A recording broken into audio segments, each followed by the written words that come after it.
some of my favorite books for middle schoolers who are studying early modern times.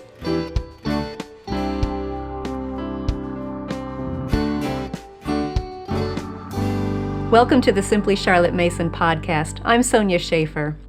I love being surrounded by great books.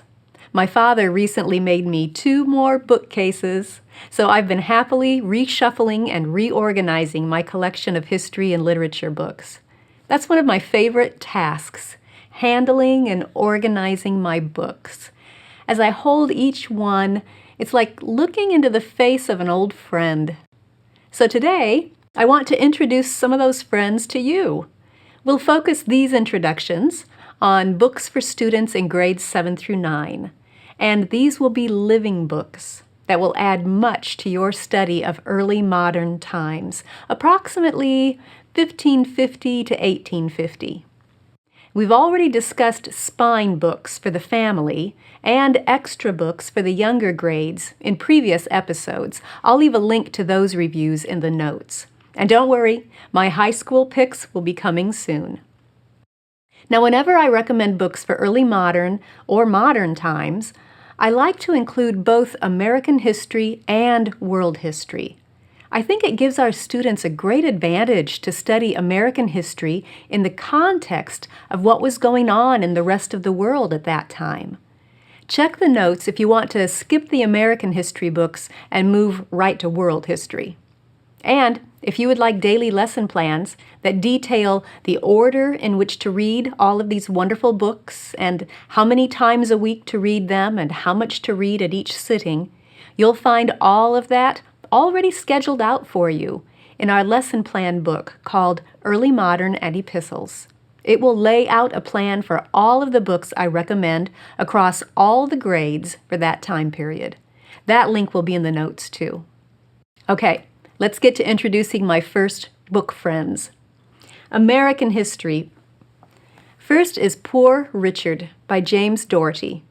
You can't find a better biography of Benjamin Franklin for this age group than Poor Richard. James Doherty is a master storyteller and a distinct artist, and both of those qualities shine through in this book. Reading the story of Ben Franklin's life provides a great overview of colonial America, the Revolutionary War, and the founding of our government. And James Doherty provides that overview in personal terms, with a living narrative written in rich language.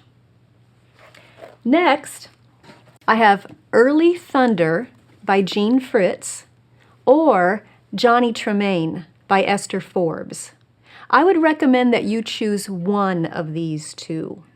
Now, of course, if your student is an avid reader, you're always looking for more good books to give him, then use both, that's fine. But they are somewhat similar.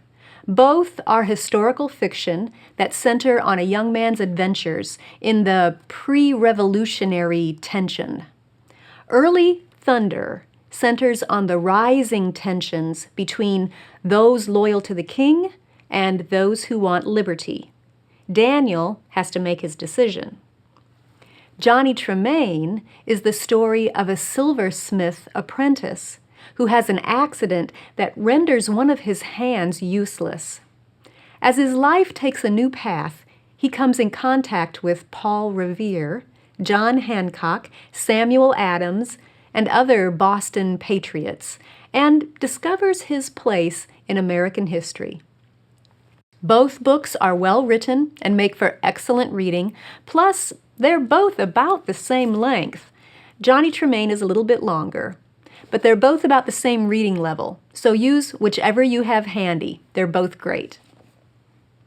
Next, Carry On, Mr. Bowditch by Jean Lee Latham.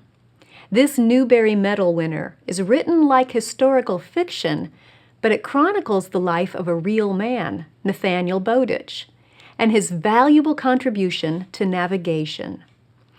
It was fun a few years ago when I was visiting my nephew, who's in the Navy. Somehow we got onto the topic of navigating the ships at sea, and he mentioned the Sailor's Bible, which is what they call the book that Nathaniel Bowditch wrote. The official title is The American Practical Navigator. Well, I immediately recommended that my nephew read Carry On, Mr. Bowditch if he wanted to know the story behind that sailor's Bible that's still used today. The story is very readable, and it follows Mr. Bowditch from his modest beginnings of his first sea voyage and eventually his mastery of navigation and publishing of his work. Best of all, Nathaniel Bowditch was self-educated. It's a great book filled with great ideas for your student. And as with any good biography, you'll learn much about the time period as you follow a person's life events. Next is Diary of an Early American Boy by Eric Sloane. Eric Sloane found a small, wood-backed, leather-bound diary in an ancient house in the eastern United States. It was the diary of 15-year-old boy Noah Blake, and it documented a year in his life, 1805.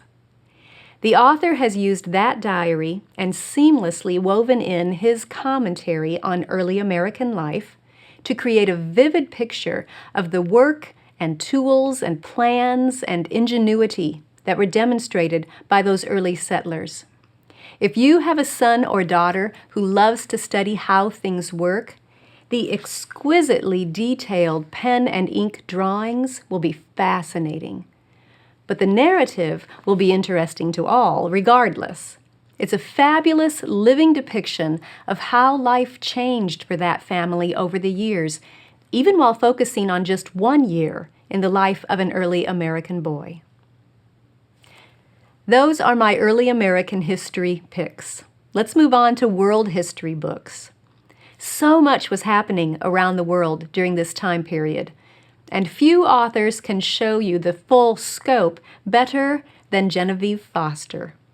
You may be familiar with her books covering other time periods, but I like to recommend 2 titles of hers for early modern times, and both are surprisingly small compared to her others, which is great because we can take our time and make those personal connections that are such an important part of learning. The first Genevieve Foster title that I recommend for this time period is The World of William Penn. Your student will learn about Penn, yes, but also about the emperors of India and the Taj Mahal, about the great Manchu emperor in China, about Louis XIV in France and Peter the Great in Russia.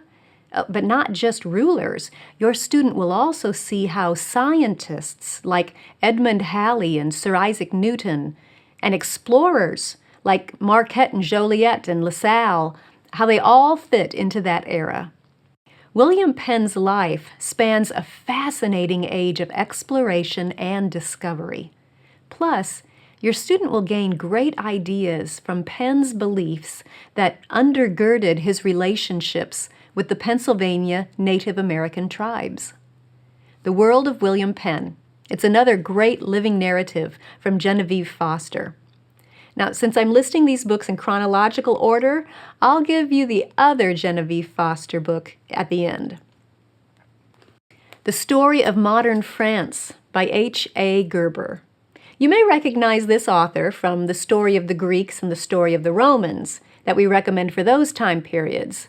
Well, The Story of Modern France does a great job of laying out the French Revolution in a succinct yet living narrative.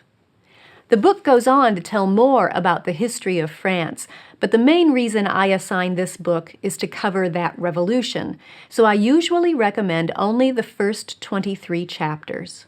Your student can certainly finish the whole book if he wants to, but only chapters 1 through 23 are scheduled in the lesson plans. And don't worry if you don't use the whole thing. Happily, this book is in public domain, so you can find it free online. Hearts and Hands, Chronicles of the Awakening Church by Mindy and Brandon Withrow.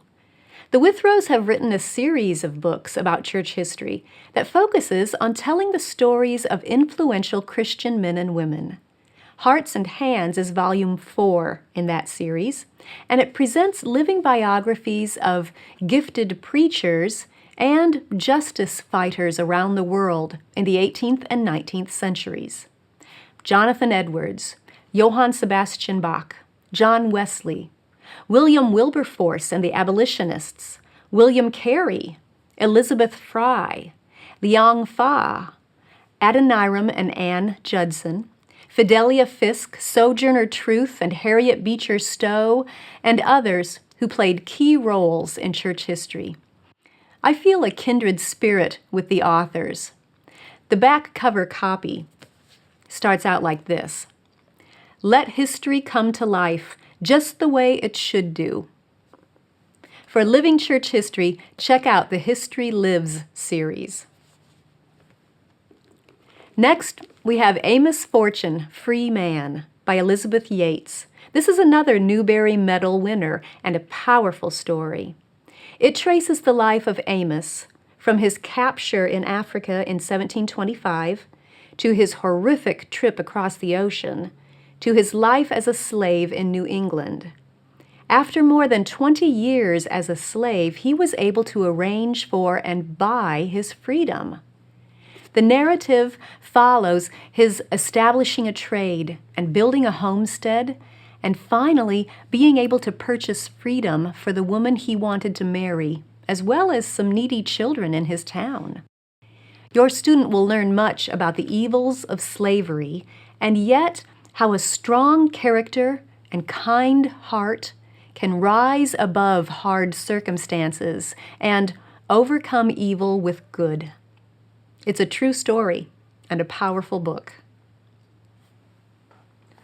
And last is the other Genevieve Foster, The Year of the Horseless, Carriage. This is another of Genevieve's that I love to recommend for this time period. It's the thinnest of them all, but this is the one that gave me the most aha moments when I read it.